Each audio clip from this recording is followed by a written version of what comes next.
On July 16th, I was in Chattanooga that morning. That's when I first became aware that something was going on.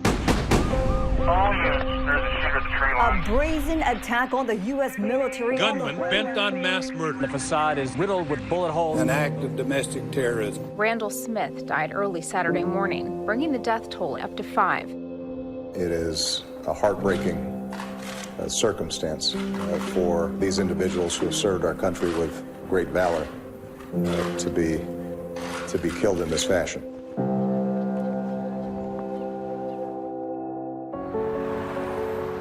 The news out of Chattanooga sounded too familiar. Yet another mass shooting on U.S. soil. For those in the area, the tragedy was profound. And for one member of the community, it became a call to action. I've had a home in Chattanooga for quite some time, and so I knew that I wanted to be involved because of my connections to Chattanooga and Tennessee, and then, my appreciation for the military. Days after the shooting, Manning started the Chattanooga Heroes Fund. And while the fund was created to provide long-term financial support for the victims' families, Manning had another priority: recognizing and honoring these men who served their country. To Manning, they were not just victims, they were heroes, and he wanted their stories told. These guys were special people. They were husbands, they were fathers, they were sons, and all had unique backgrounds and stories.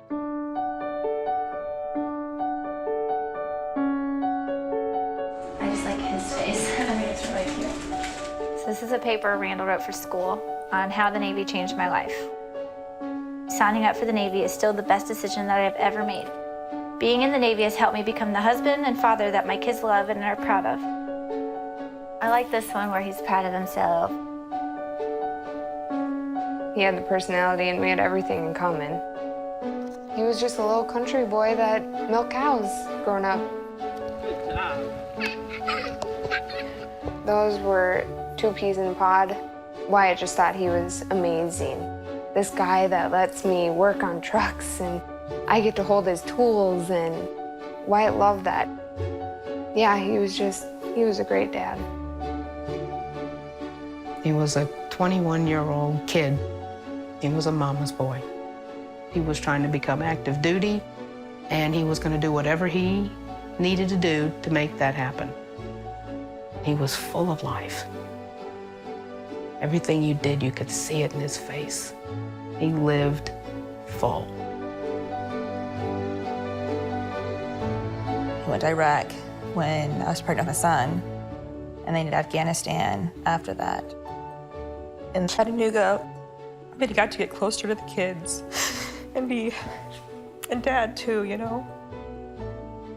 He cooked dinner for them, and he would do homework with them and tuck him in at night. High five. Yeah.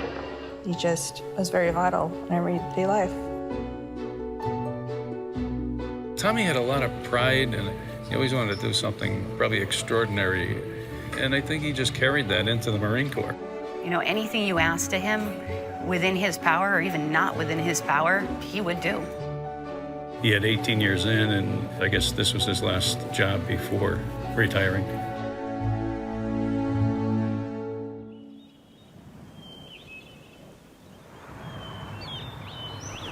It was just any other day, any other time. He got up, gave me a kiss, told me he loved me. He left. 10:45 Thursday morning, dozens of shots echoed throughout the city. This is the military recruiting station where it all began. And he was just unloading a large gun on the Naval Recruiting Office. Police were called and were in pursuit as the suspect drove 7 miles away to this Navy and Marine Reserve Center. He texted me, and he said, active shooter. I said, where? He said, here inside. And that was the last I heard. It appeared as though he smashed through an unmanned gate and drove 100 feet inside. When they realized there was an active shooter, it was Tommy and Wyatt, ran back in. I don't know that a lot of people would make that decision when the time comes to turn around and run back towards the danger.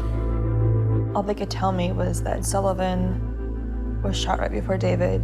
David went and grabbed him, and so and then David was shot. But they held each other, you know? That's how I like to see it, that they were there for each other.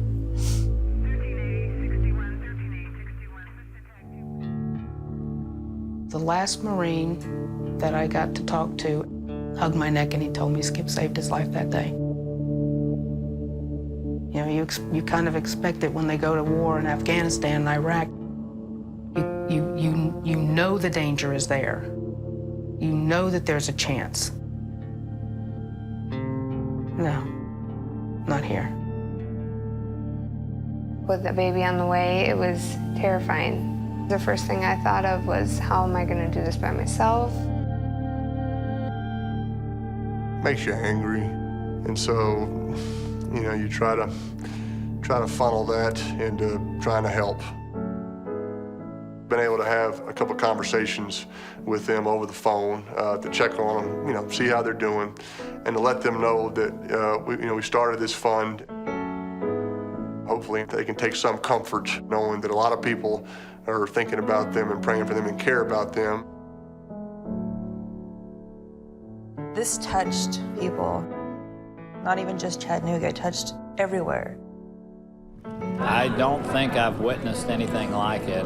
I mean, it really will restore your faith in the American people, certainly in Chattanooga.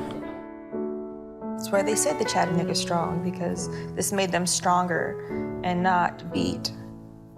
It made them proud. In late July, Manning left Tennessee to join the Broncos. But Chattanooga was never far from his thoughts. And so as he started his 18th NFL season, it was with a quietly added touch of motivation. For the first 5 games, before taking the field, he'd inscribed the initials of one of the fallen on the inside of his shoes. Each game dedicated to one of the servicemen who lost their lives that July morning. And each week, he and the Broncos found a way to win. None of his teammates knew of their quarterback's private tribute, or that the Broncos' perfect 5-0 start was, in part, dedicated to the Chattanooga 5. It's important that we always appreciate the sacrifice that these guys have made for our country, and that we always are thinking about them and their families. We don't want to remember who did it. We want to remember the ones that were good, the lives that were taken. Tommy was a hero. He definitely saved lives that day, and he would never be forgotten. He was the best man I could ever ask for, the best dad, best husband. All the men, their legacy will continue with their children, with their memories. He's not just my hero anymore, he's America's hero. They all are.